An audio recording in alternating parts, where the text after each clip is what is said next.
Namaste, welcome to Edu9 Career Guidance, Josh Innovations Private Limited, Edu9 Overseas Consultancy. మనకి ఇప్పుడు అంత MBBS కి సంబంధించిన కౌన్సిలింగ్ నడుస్తుంది కదండి.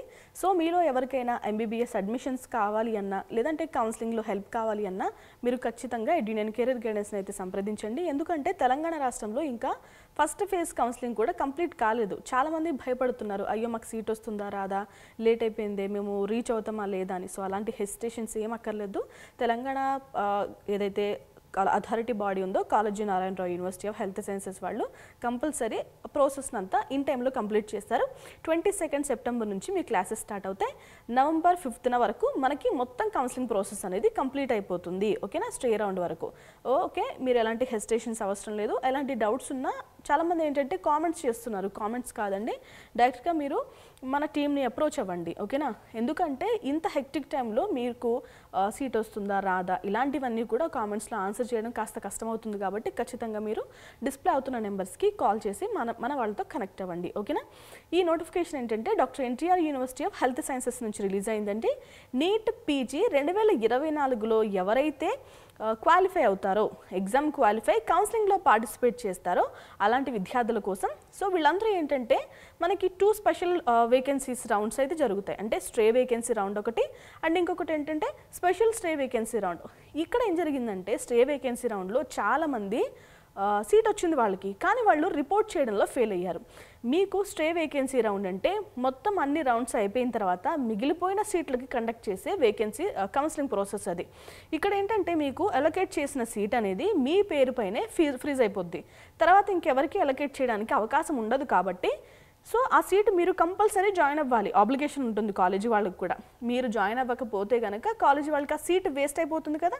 సో వాళ్ళకి ఒక్కొక్క సీట్ అంటే మెడికల్లో ఒక్కొక్క సీట్ పైన కోట్లల్లో ఖర్చు అవుతుంది. కరోనరీ కోట అయితే మనకు లక్షలలో ఖర్చు అవుతుంది. సో ఆ డబ్బులంతా కాలేజీ వాళ్ళకి వేస్ట్ అయినట్టే కదా. సో అందుకు ఏం చేస్తారంటే స్ట్రే వేకెన్సీల రౌండ్లో మీకు కనుక సీట్ వచ్చి మీరు రిపోర్ట్ చేయకపోతే 1 సంవత్సరం మీరు డిబార్ అయిపోతారు. ఓకే, సో ఇప్పుడు 2024 పీజీ విద్యార్థులు ఎవరైతే ఉన్నారో, అంటే నీట్ పీజీ రాసి క్వాలిఫై అయ్యి స్ట్రే వేకెన్సీ రౌండ్లో మీకు సీట్ అలొకేట్ అయ్యి మీరు రిపోర్ట్ చేయనందువల్ల సో ఆ సీట్ వేస్ట్ అయింది కాబట్టి మిమ్మల్ని 1 సంవత్సరం అయితే డిబార్ చేస్తారు. సో ఇప్పుడు 2025-26 సంవత్సరానికి సంబంధించి కౌన్సిలింగ్ ప్రాసెస్లో మీరు జాయిన్ కాలేరు. సో కౌన్సిలింగ్ ప్రాసెస్లో మీకు గనక సీటు వచ్చినా కూడా మిమ్మల్ని ఫైనల్ మెరిట్ లిస్ట్లో అయితే ఉంచరండి. పొరపాటుగా ఏమైనా టెక్నికల్ ఇష్యూల వల్ల కానీ వేరే కారణాల వల్ల కానీ మీరు ఎగ్జామ్ రాసి క్వాలిఫై అయినా కూడా ఫైనల్ మెరిట్ లిస్ట్లో అయితే మీరు ఉండరు. ఓకే రైట్, ఇంకొక కండిషన్ ఏంటంటే మనకి సరే ఏ రౌండ్లో అయినా కానీ ఫస్టా సెకండా థర్డా స్టే రౌండ్లో అయినా సీట్ వచ్చింది, వెల్ అండ్ గుడ్. మీరు జాయిన్ అయ్యారు, అది కూడా వెల్ అండ్ గుడ్. జాయిన్ అయిన తర్వాత చాలామంది విద్యార్థులు ఏం చేస్తారంటే చాలా రకరకాల కండిషన్స్ ఉంటాయి కదా. సో ఏదో ఒక కారణం చేత వాళ్ళు డిస్కంటిన్యూ అయిపోతారు. సో 5.5 సంవత్సరాల కోర్సు ఎంబీబీఎస్లో, 3 సంవత్సరాల కోర్సు మనకి పీజీలో. సో ఇప్పుడు మనం పీజీ గురించి మాట్లాడుకుంటున్నాం కాబట్టి ఈ పీజీ 3 years చదవకుండా ఎవరైతే డిస్కంటిన్యూ చేస్తారో అలాంటి విద్యార్థులందరూ 3 సంవత్సరాలు నీట్ కౌన్సిలింగ్లో పార్టిసిపేట్ చేయడానికి లేదు. మీరు 3 సంవత్సరాలు అనేది డిస్కంటిన్యూ అయ్యారు. ఓకేనా, సో అసలు ఏ అకాడమిక్ ఇయర్ వాళ్ళు డిస్కంటిన్యూ అయ్యారు, ఎంతమంది ఉన్నారో చూద్దాం. ఓకే, టోటల్గా 22 మంది అయితే ఉన్నారండి స్ట్రే వేకెన్సీ రౌండ్లో. వాళ్ళకి సీట్ వచ్చి అలొకేట్ అయిన సీట్లో రిపోర్ట్ చేయని వాళ్ళు. అండ్ ఇంకొకటి ఏంటంటే 169 మంది అయితే ఉన్నారు డిస్కంటిన్యూ అయిన వాళ్ళు. సో వీళ్ళు ఎక్కడి నుంచి అంటే 2022 జూన్ 1వ తారీఖు నుంచి అయితే వీళ్ళు డిస్కంటిన్యూయేషన్ అయితే ఫేస్ చేస్తున్నారు. 3 years వీళ్ళు డిస్కంటిన్యూ అవుతారు. అది మేనేజ్మెంట్ కోటా అయినా కరోనరీ కోటా అయినా కూడా మీరు 2025, 26, 27, 28, 29, 30 అకాడమిక్ ఇయర్లో మీరు పార్టిసిపేట్ చేయలేరు. ఓకేనా, అండ్ ఇంకొకటి ఏంటంటే స్టే వేకెన్సీ రౌండ్లో ఎవరైతే రిపోర్ట్ చేయరో వాళ్ళు 25, 26 అకాడమిక్ ఇయర్కి సంబంధించి కౌన్సిలింగ్లో పార్టిసిపేట్ చేయలేరు. ఇవన్నీ కూడా ఏదైతే అథారిటీ బాడీ ఉందో doctor NTR university of health sciences వాళ్ళు రిలీజ్ చేసిన అఫీషియల్ డేటా.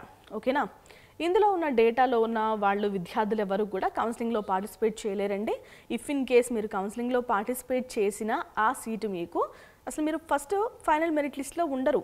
పొరపాటుగా ఉన్నా కూడా ఆ సీట్ మీకు అలొకేట్ అయినా కూడా మీరు ఫైనల్గా మీరు ఆ సీట్ అయితే తీసుకోలేరు. ఓకేనా, సో ఇక్కడ ఏదైతే డేటా కనిపిస్తుందో రోల్ నెంబర్ ఇచ్చారు, NEET roll number, NEET rank, NEET score, name of the candidate, gender, రీమార్క్స్లో చెక్ చేసుకోవచ్చు. Competitive authority quota state not reported. So వీళ్ళందరూ కూడా స్టేట్ రౌండ్లో రిపోర్ట్ చేయని వాళ్ళు, మేనేజ్మెంట్ కోటాలో రిపోర్ట్ చేయని వాళ్ళు, వీళ్ళందరూ కూడా ఇప్పుడు ఏదైతే కౌన్సిలింగ్ 2025-26 అకాడమిక్ ఇయర్కి సంబంధించిన కౌన్సిలింగ్ జరుగుతుందో మీరు అందులో పార్టిసిపేట్ చేయలేరు. ఓకేనా? మీరు కనుక పొరపాటుగా ప్రొవిజనల్ మెరిట్ లిస్ట్లో ఉన్నా కూడా ఫైనల్ మెరిట్ లిస్ట్లో ఉండరండి. ఇలాంటి విద్యార్థులు 22 మంది, డిస్కంటిన్యూ చేసిన విద్యార్థులు 169 మంది అయితే ఉన్నారు. వీళ్ళందరూ కూడా ఇంకా ఏం చేయలేము. అంటే 3 years మీరు డిబార్ అవుతున్నారు కాబట్టి డిస్కంటిన్యూ చేసిన వాళ్ళు.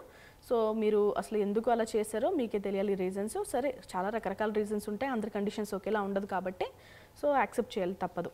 ఓకే, వీళ్ళు ఏంటంటే 2010, 11, 12, 13, 18, 19, 20, 21, 21, 22 చాలా అకాడమిక్ ఇయర్స్కి సంబంధించి ఉన్నారు. ఒకసారి చెక్ చేసుకోండి. మీ డేటా కనుక ఇందులో ఉంటే మీరు ఫర్దర్ రౌండ్స్లో పార్టిసిపేట్ చేయలేరు. ఓకేనా?